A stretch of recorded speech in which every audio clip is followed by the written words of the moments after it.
Salut tout le monde, c'est Sou, j'espère que vous allez bien. Alors aujourd'hui on se retrouve pour la vidéo bilan de lecture de la 3e semaine du mois de juin 2021. Cette semaine j'ai lu 16 mangas, donc c'est pas mal. Et on va commencer tout de suite avec le tome 1 et 2 de Sans expérience.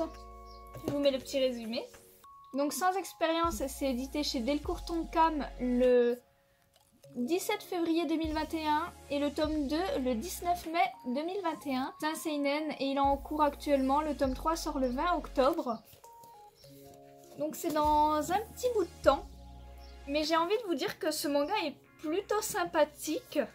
Les dessins sont plutôt pas mal. Les personnages sont assez mignons, assez attachants. Je vous montre un petit peu rapidement.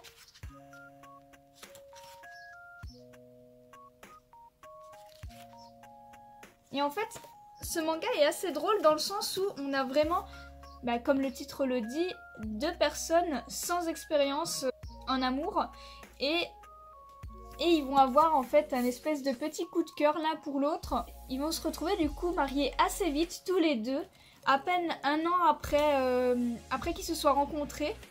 Et il a demandé en mariage la demoiselle alors qu'il ne connaissait même pas son prénom.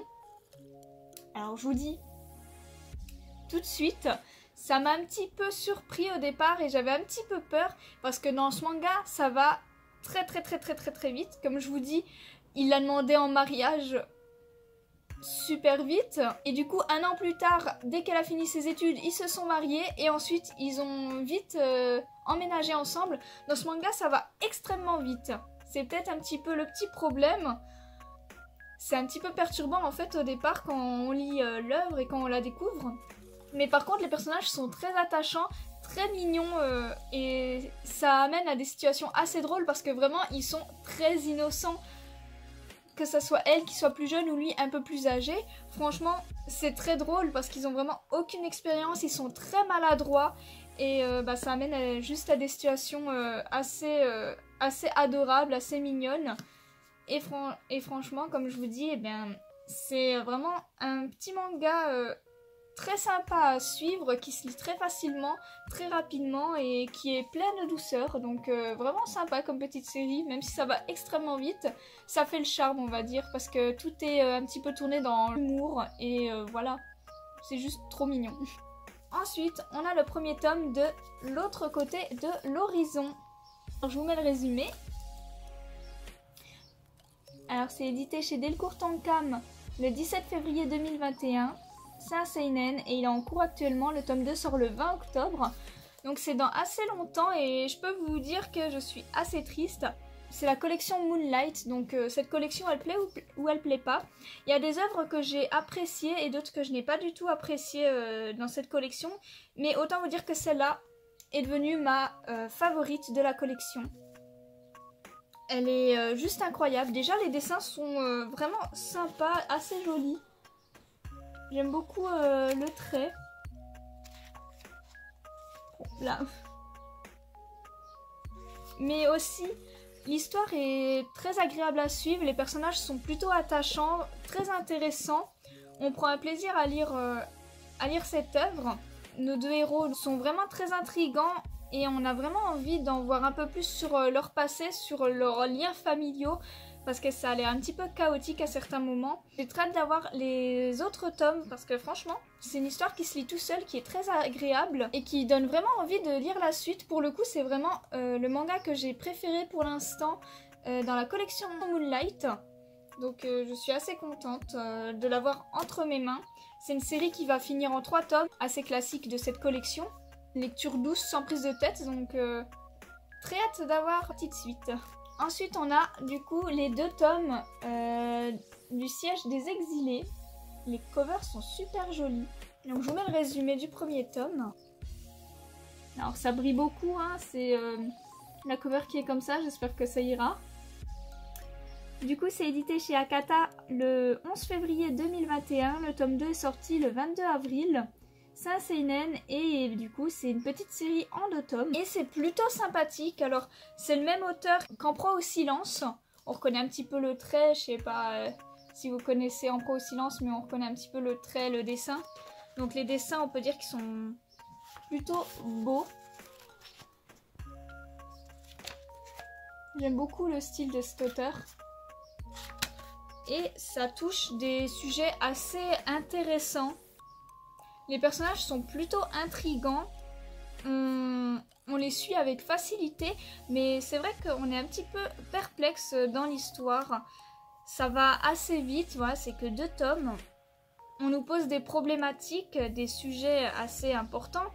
C'est tout un questionnement sur le sexe, l'amour, la reproduction et sur l'humain en fait. Des thématiques très intéressantes, mais c'est vrai que ça va assez vite et qu'il y a certaines choses qui sont assez frustrantes parce que on n'aura pas forcément de réponse à tout.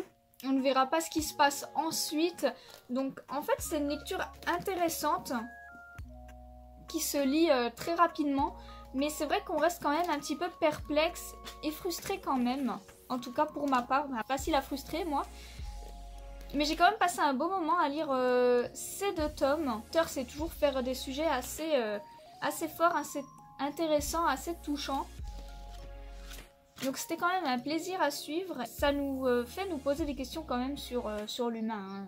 Ensuite, j'ai lu les tomes 9 à 12 de Platinum End. Donc j'ai bientôt fini. Je vous montre juste les covers qui sont juste trop belles. Elles brillent tout le temps de 1000 feux, c'est incroyable.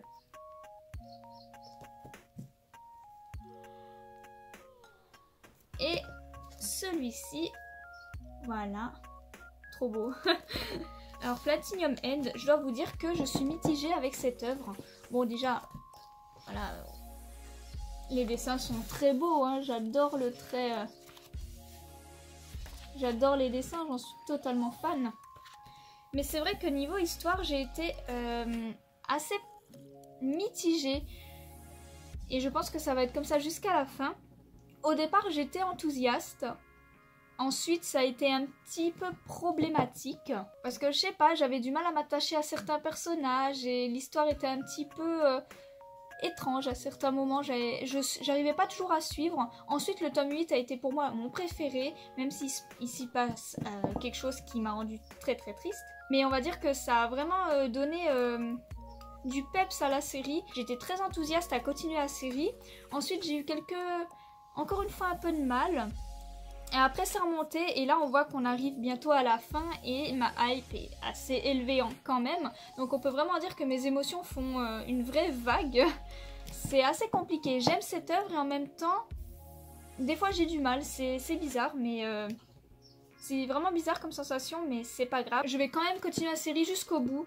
Parce que quand même, généralement, j'ai assez apprécié la série. Et pour ceux qui savent pas, du coup, Platinum End, c'est édité chez Kazé le 28 novembre 2018 pour le tome 9.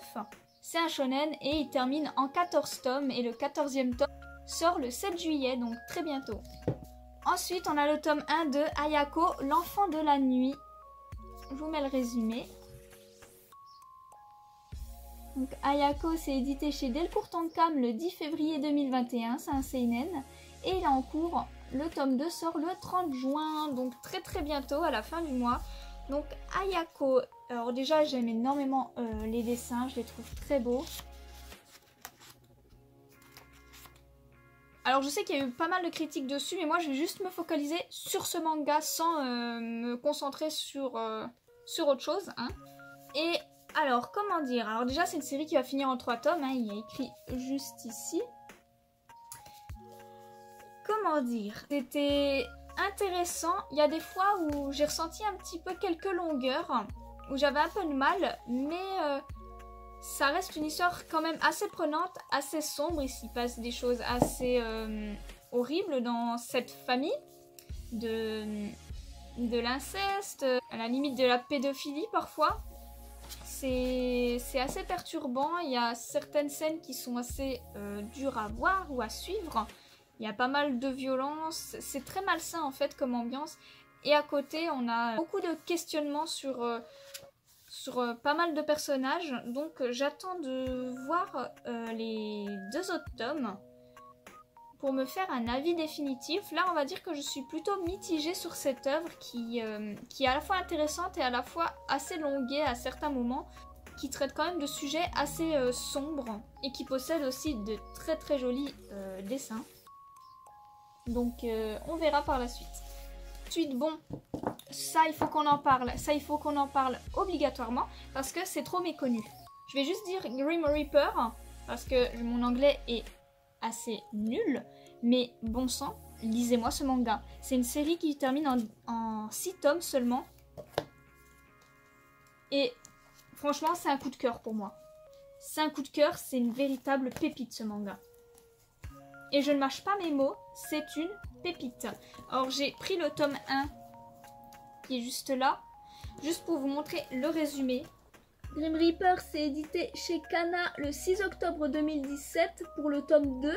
C'est un shonen et du coup, comme je vous ai dit, il termine en 6 tomes. Et bon sang, ce manga est juste incroyable, d'accord? Les personnages sont extrêmement bien développés, extrêmement bien travaillés. Vraiment tous, même les personnages un peu plus secondaires, ils sont vraiment très travaillés, on voit leur passé. L'histoire est vraiment très prenante, très intéressante, très bien écrite. On n'est pas du tout frustré même de la fin parce que la fin est très bien amenée. On a même une après-fin où on voit qu'est-ce qui se passe 400 ans plus tard. Donc autant vous dire que vraiment ce manga fait 6 tomes mais il est extrêmement complet, les personnages sont attachants, il y a quelques passages drôles, des passages très tristes. Ce que j'aime aussi dans ce manga, c'est qu'il n'a aucune pitié. On est dans un monde sombre, dans un monde où beaucoup de personnages meurent et les personnages meurent. Il n'y a même pas de pitié pour les enfants. Et ça c'est ce que j'aime, c'est vraiment... c'est pas... Il n'y a pas de pitié, c'est un monde sombre, et c'est un monde sombre pour tout le monde y passe. Animaux, enfants, femmes, hommes, tout ce que vous voulez, tout le monde y passe, et ce manga est juste incroyable. Si vous voulez un shonen un petit peu qui change, et franchement qui défonce, mais lisez Grim Reaper, ce manga est encore édité, et il est trop peu connu, donc voilà, je fais une grosse propagande, mais ce manga, il est juste incroyable. The Grim Reaper est vraiment un très bon manga, un très bon shonen, qui est complet, alors qu'il fait que 6 tomes, il est vraiment complet. Les dessins sont pas mal, mais c'est vrai que parfois on pourrait penser qu'ils auraient pu être un peu plus travaillés. Mais franchement, l'histoire est incroyable, les personnages sont géniaux. On a une fin très prenante, très touchante et on a aussi une après-fin. Franchement, ce manga ne laisse rien de côté. Tout ce que je lui reprocherais, ça serait peut-être des dessins parfois un petit peu légers, mais sinon, ce manga est une vraie pépite. C'est un shonen incroyable, donc lisez-le. Et pour finir, le tome 1 de Last Hero Inuyashiki. Je vous mets le résumé. Donc c'est édité chez Kiun le 10 septembre 2015, c'est un seinen et il est terminé en 10 tomes. Je trouve les dessins très intéressants, plutôt pas mal, même si parfois j'ai un peu de mal à voir les émotions, mais après bon voilà, faut lire le manga, mais on comprend hein. C'est vrai que les personnages pour la plupart sont assez détestables, par contre Inuyashiki est incroyablement attachant. Il me fait trop de peine en fait dans ce tome 1, j'ai juste envie de lui faire un gros câlin. Il est hyper touchant, hyper attachant, voilà, on a un personnage assez âgé qui a vraiment une famille de merde, hein, désolé, faut le dire, et qui a même chopé un cancer, et du coup il va devenir un espèce de robot. Il va essayer du coup de sauver des gens, de rendre service, et en plus il va être guéri de son cancer parce que bah il est plus humain. La vie lui a limite donné... une autre chance et c'est génial, ce manga est vraiment super sympa. Je suis avec Inuyashiki à fond. Donc si vous aimez bien les mangas un petit peu de science-fiction, franchement lisez-le. Franchement lisez-le parce qu'il est vraiment pas mal. J'attends de voir les autres tomes mais ça va, c'est une série en 10 tomes, c'est pas très long. Franchement, ça se lit tout seul. On est direct happé dans l'histoire, ça semble très intéressant, j'ai très hâte de lire la suite. Du coup voilà, ce bilan de lecture de la semaine est terminé, j'espère que la vidéo vous a plu. N'hésitez pas à me dire vos lectures de la semaine et s'il y a des mangas que vous ne connaissiez pas dans mes lectures de la semaine. N'hésitez pas aussi à me suivre sur Instagram pour suivre toutes mes reviews que je fais tous les jours sur tous les mangas que je vous présente. Et sur ce, eh bien passez une bonne journée!